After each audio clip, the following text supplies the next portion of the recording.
Épisode bonus. Bonjour à tous, c'est Aina, bienvenue sur BioInspi, le podcast qui s'inspire du vivant. J'espère que vous êtes en pleine forme parce qu'aujourd'hui, vous l'avez compris, c'est un épisode un peu spécial, on va dire un épisode bonus, puisqu'on va donner la parole à des experts de l'architecture bio-inspirée. Il a été créé en collaboration avec Samuel Bello du podcast Pop Science, et ici on s'est intéressé à un duo assez original. Deux frères qui ont mis en commun leurs compétences. Donc Samuel, je vais te laisser les présenter. D'un côté, on a un chercheur. Théva Vernou, directeur de recherche CNRS en biologie végétale au laboratoire Reproduction et Développement des plantes de l'ENS de Lyon.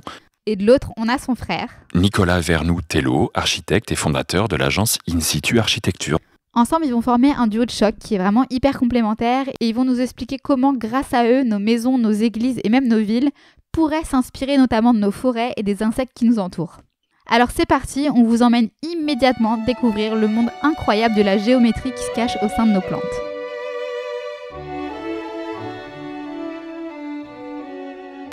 Elles font quoi de spécial, les plantes? La manière originale dont se développe une plante, c'est qu'à la différence de l'homme, des animaux, la plante est née avec 2 bras et elle en finit pour certains avec 500 000. C'est-à-dire que ce qui va se passer, c'est que les feuilles vont se développer le long de l'axe de croissance, selon des géométries particulières, et les feuilles sont les organes qui vont permettre de capter de la lumière. Donc cette géométrie, elle a un impact sur la capacité des plantes à capter de la lumière et donc sur leur capacité de nutrition, puisque la plante transforme donc la lumière en briques de construction avec lesquelles elle se développe. Donc il y a différents types d'organisation, mais la plus répandue, c'est celle qu'on appelle la phyllotaxie spiralée, dans lesquelles les feuilles sont produites une par une et s'enroulent en suivant une spirale le long de l'axe de croissance. Alors, ça t'inspire? Après avoir décrit cette géométrie qu'on observe chez la plante, on va transposer ces figures géométriques dans le bâtiment et se dire comment est-ce qu'un bâtiment s'organiserait lui aussi selon une géométrie spiralée pour capter un maximum de soleil. Alors, ça donne pas des bâtiments en forme de feuilles, ni en forme de plante, parce que le bâtiment, la production d'un bâtiment est beaucoup trop complexe. Il y a beaucoup trop de paramètres qui rentrent en jeu, notamment évidemment les questions économiques. Donc, la question pour nous est de savoir comment on pourrait organiser, disposer ce bâtiment ou ces bâtiments sur une parcelle en gardant des techniques constructives standards pour maîtriser son coût et en même temps s'inspirer de cette organisation spiralée telle que le fait la plante. Donc on disposera les bâtiments selon une organisation spiralée de façon à ce qu'ils viennent optimiser la capture du soleil. On est en train de parler quand même, in fine, pour une exposition de 4 heures, d'environ 25% de réduction de la dépense énergétique. Donc on voit bien la simplicité quelque part de cette démarche. Et les forêts, ça t'inspire ou pas? D'une manière ou d'une autre, il y a des compétitions entre ces arbres. On sait qu'il y a certaines coopérations aussi, mais il y a des compétitions pour la lumière, pour les ressources, etc. Donc, est-ce qu'on peut arriver à trouver une densité particulière ou une organisation particulière, justement, à partir des connaissances qu'il y aurait sur des forêts ? Quand on travaille sur la mise en œuvre de bâtiments sur une parcelle pour venir capter au mieux le soleil, si on travaille sur des pavillons, si on a de la place, si chaque pavillon est distant de 50 mètres les uns les autres, on n'aura aucun problème à capter l'énergie passive. Par contre, dès qu'on va vouloir faire de la densité, dès qu'on va vouloir regrouper en fait les habitations, arriver à capter l'énergie passive du soleil, compte tenu de la complexité de la course de l'héliodon, il y a là un véritable enjeu et c'est pour ça qu'on va s'aider de modèles informatiques. Il y a aussi la question du trop de densité. Effectivement, dans une forêt, dans une population de végétaux, il y a un point limite de la densité. Et pourquoi c'est un sujet d'actualité? Parce que c'est la question du Covid et c'est la question aujourd'hui qui est mise sur la table. Est-ce que nos villes ne sont pas trop denses? Quel est le point limite de la densité finalement pour qu'il y ait un équilibre sanitaire, un équilibre général dans une société, dans une agglomération. On fait comment quand il fait très chaud?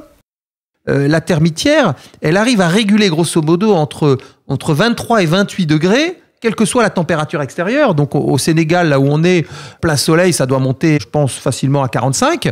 Et donc la termitière, elle arrive à réguler l'intérieur de cette termitière avec un système de canaux qui permettent de ventiler avec, basiquement, pour le décrire un peu schématiquement, un principe de ventilation par conduite cheminée. C'est-à-dire plus, et c'est pour ça que d'ailleurs que les termitières s'érigent verticalement, plus on a de la hauteur, plus il y aura un phénomène d'aspiration. C'est le principe de la convection naturelle. L'air froid va rentrer pour chasser l'air chaud qui lui va monter et va être chassé en hauteur. Alors, il se trouve que les termites, elles, en plus, elles sont actives. C'est-à-dire, c'est pas un système passif. Elles vont boucher certains pores en fonction des heures de la journée pour venir bénéficier des meilleurs courants d'air, que ce soit d'ailleurs en hauteur, comme peuvent le faire les tours de vent en Iran, ou que ce soit au niveau de leur base. Il y a évidemment beaucoup de familles de termites très différentes. Nous, on en a étudié un en particulier, c'est la termitière sénégalaise qui s'appelle la macrotherme Michael Seni. Alors, on s'est retrouvé avec une commande d'un bâtiment au sud de Dakar, où à proximité du site, on a découvert des termitières. Et donc ces fameuses termitières géantes sur plusieurs mètres de hauteur en forme de colonne. Et on a, avec la commande d'une église, une opportunité, c'est que dans sa typologie, une église a une verticalité. Et on a voulu intégrer cette question de la ventilation passive pour permettre un rafraîchissement continu de l'édifice. Et dans la construction, là, quand même, on retrouve aussi une spirale, alors qui à la fois, je pense que vient de notre historique avec la phyllotaxie, mais vient aussi d'une inspiration d'un coquillage local qu'on trouve juste à côté. Voilà, le cymbium. C'est quelque chose qui a servi aussi dans la conception de la forme. Et c'est vraiment une expérience à vivre d'y aller, parce que le fond de la nef, en fait, s'enroule. On a vraiment une rencontre de la forme et du mystique dans ce bâtiment. Il y a cette notion de profondeur un peu infinie qui est liée à la mise en place de cette spirale, donc qui monte dans la tour. Et l'environnement dans tout ça? L'objectif, c'est d'arriver à fabriquer un édifice qui va optimiser sa consommation énergétique en utilisant un rafraîchissement naturel. Donc on tend vers la maîtrise d'une empreinte écologique dans un bâtiment.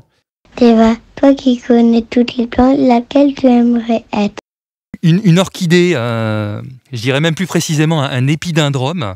Il y a au moins 2 espèces que je connais qui se trouvent dans la zone Caraïbe, que je trouve absolument génial en termes de force du végétal. Ça développe en fait des touffes de racines collées sur la roche qui se développent en plein soleil.